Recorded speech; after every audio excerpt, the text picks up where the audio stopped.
Hey guys, welcome back to Paul's Little Ford. It's been a little while since I've posted a build, so we're going to get back on that.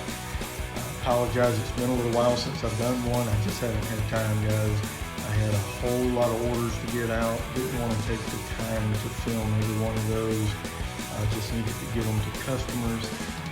I also work a full-time job at somewhat of an executive level for a Fortune 500 company Monday through Friday, so I'm a busy guy. Executive? Are you kidding me? He cleans the bathrooms at the prison.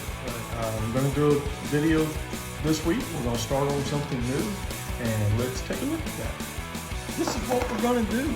We're going to take an old Farrier's Rasp, and we're going to make us a Bowie knife out of it. A little bit about this Rasp. It's a Save Edge brand, so they're pretty good for making knives out of because they do not case harden them. It's carbon steel, and I've done a little research on it, and it was normally 1095 steel that they use in their company. They add a little bit of chromium and a little bit of manganese to it, but they're not going to be specific on what all's in there. So when I make a knife like this out of the steel that I'm not 100% sure on, I typically sell it for a lot less money and make sure everybody's aware that I'm not 100% sure what's in it. But from my research, it's 1095 with a couple of other little properties in it.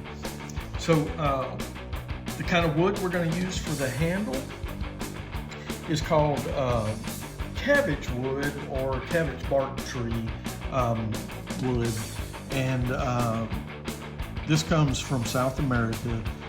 It's very hard wood, guys. It's got a Janka hardness of 3100, and to put that into perspective, a red oak tree here in the U.S. that we consider pretty hard has a Janka hardness of about 12 to 1300. So this is extremely hard wood.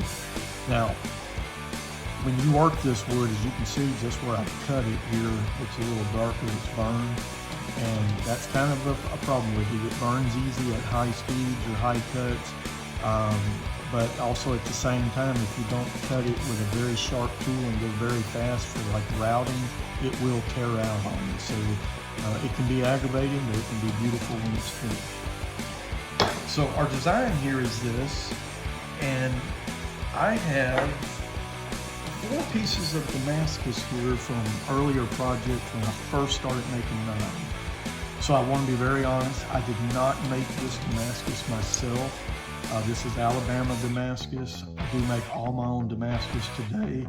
I have for a few years now. But these are leftover pieces that I cut up that I think would make a good finger guard that we can put on this knife once we get them bonded and put a little curve into it. And when we get ready to put this cabbage wood handle on, we're going to use Gulso bolts. Gulso bolts are really cool, and you're going to see why I love to use these when we get to that point of the build.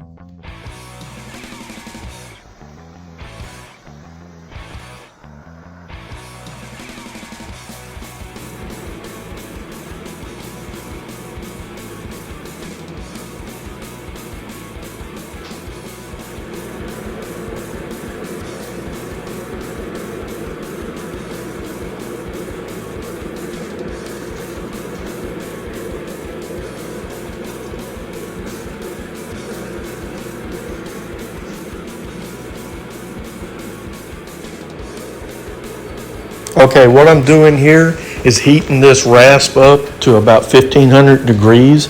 That's going to make it non-magnetic, and then I'm going to let it sit in there for a few more minutes and soak at that temperature. After that, I'm going to pull it out and I'm going to stick it into a tub of vermiculite.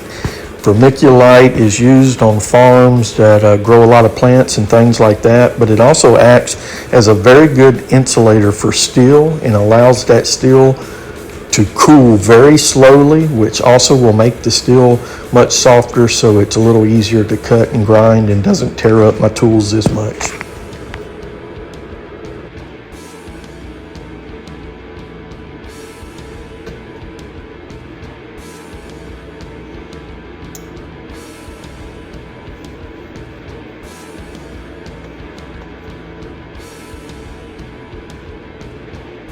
probably just steals his information from other knife makers.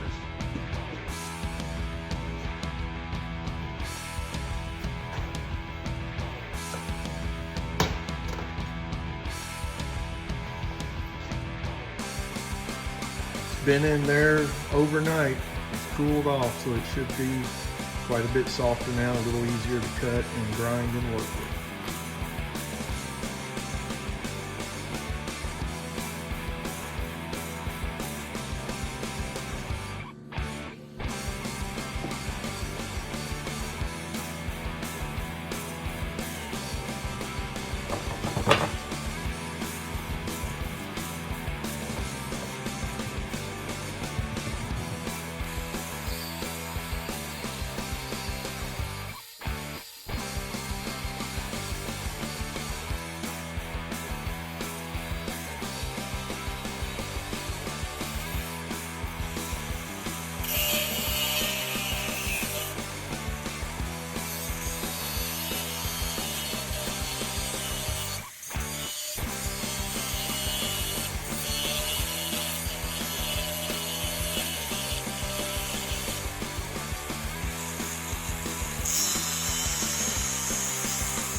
For our little Rasp knife here, we got the profile done. Looks pretty good. It's not a bad shape. So now I want to go ahead and fit up my finger guard before I get too much further. I may have to, not exactly sure how wide this is going to be once I'm done, so I don't want to take chances. I want to go ahead and fit it up, know where it's going to go. So what we're going to do is we're going to clamp this up, and I'm going to put it over in the vise and weld it up. Don't get upset when I don't show you my welding, because like I've said before, I suck at welding. So I don't need the welding police to send me 1,000 messages to tell me that I suck at it. I'm fairly aware of it.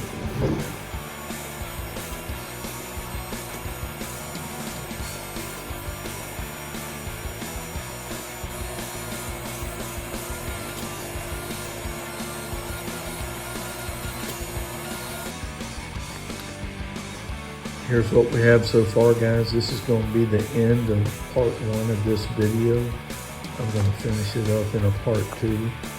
Get the ruler here just so you can kind of get an idea how big that knife is. It's really a good sized knife. It's 11 inches.